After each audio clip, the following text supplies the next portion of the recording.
And so this is like the Seven of Swords is basically saying you have to pay attention. This is what Spirit's saying with the Seven of Swords, is that you have to pay attention to the people that you're hanging out with and what their beliefs about money are, because this is creating an influence in your subconscious and how you're operating. And it's almost like saying like mental healing, when it comes to like, I feel like there has to be some sort of um, fear of not wanting to lose money again. And so it's like easier to just like stay down. It's easier to just like accept this new level that you're in, right? Because like falling from a higher status to a lower status is usually harder than like if you start low and you climb up, right? If you start high and you lose it, that's way more devastating, right? So then it could be easier to just be like, I accept that this is where I'm at and that this is what I deserve. And I'm not going to try to pick myself back up, you know? I'm going to accept this as my new reality when it doesn't have to be that way. As long as those negative emotions, repressed pain stays in your energy and in your mind and in your feelings, right? Um, the more it's going to, the more people are going to approach with this energy of pretending to be helpful, but really they're just looking out for themselves. And alternatively, if that's not it, then this could be the actual obstacle um, that you have to get over, which is this false belief that you don't need anybody or that you don't need anything from anybody to do it, right? That's not to minimize being independent and doing things on your own.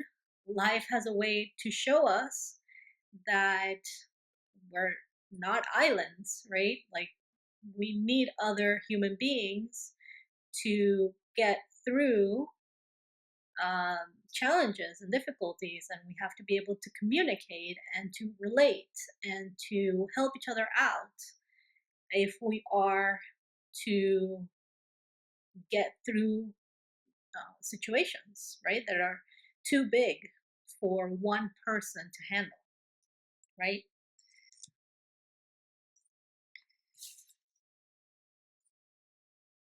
And so, what the spirit is saying here is that you may want to sit down and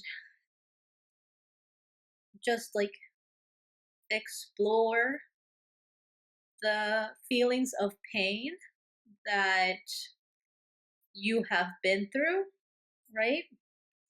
And you know, it's not okay that people have betrayed you, right? It says more about those people than it says about you, right? And and basically, like, the more you try to like repress them and keep them in, um the more they're gonna like fester in your body, and you're either gonna end up lashing out on the wrong people, or you are going to create certain physical ailments from repressing those feelings, right? And I've seen that with my Reiki clients, and I've experienced it myself, right? Like we repress things and then they become things on our physical bodies. And they suck. Like healing that sucks because you'll go to the doctor and the doctors are like, I don't know what to tell you. Like they just don't have answers because it's not, even though it's showing up in the physical body, the tests do not match either the pain or the symptoms, and it's because it's in the emotional body, right? So that's definitely something to explore when you're ready. And I'm here just to tell you that is relaying the message that that is the doorway to overcoming some of the obstacles, right? Um, that you may be having, not just towards romantic relationships, but if you are working on any projects, again, you need the help of people to get them done more efficiently, you know? I have to keep going until the ringing stops. Okay.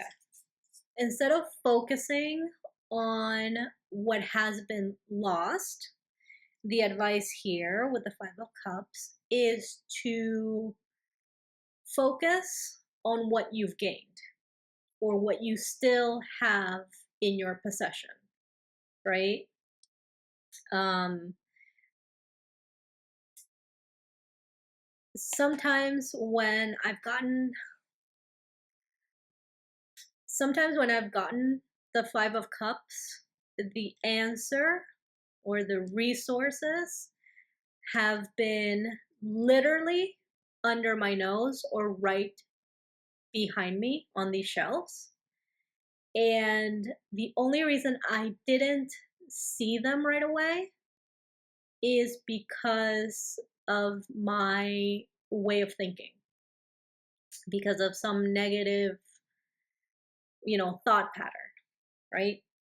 And it kept me in this place of feeling like I um I was still like deficient, or that I had to like bow down to somebody else. And so I'm saying that because, when you focus on what's missing, you're only going to then see in your reality more of that missing, right? Instead of focusing, so alternatively, um, or the opposite side of that would be to focus on what you do have, and then those things will multiply. And when they multiply, you can use them as resources to get yourself out of um, patterns where you're giving to situations that make you feel like you're lesser than, or make you feel like you have to start from scratch, or make you feel like you're not good enough, right? It's all in the way that you tell yourself it is, right? So, again, if you focus on lack, you're going to see more lack. If you focus on the prosperity that you have, then that will multiply, right? Whatever you focus on, that's what's going to multiply. And Spirit is saying here that what's missing really is that self exploration of those negative thoughts. Okay. In the next and final video of the series, I'm going to share with you what Spirit showed me about what your life will be like when you break this cycle. Thank you for watching. Please like, share, and subscribe.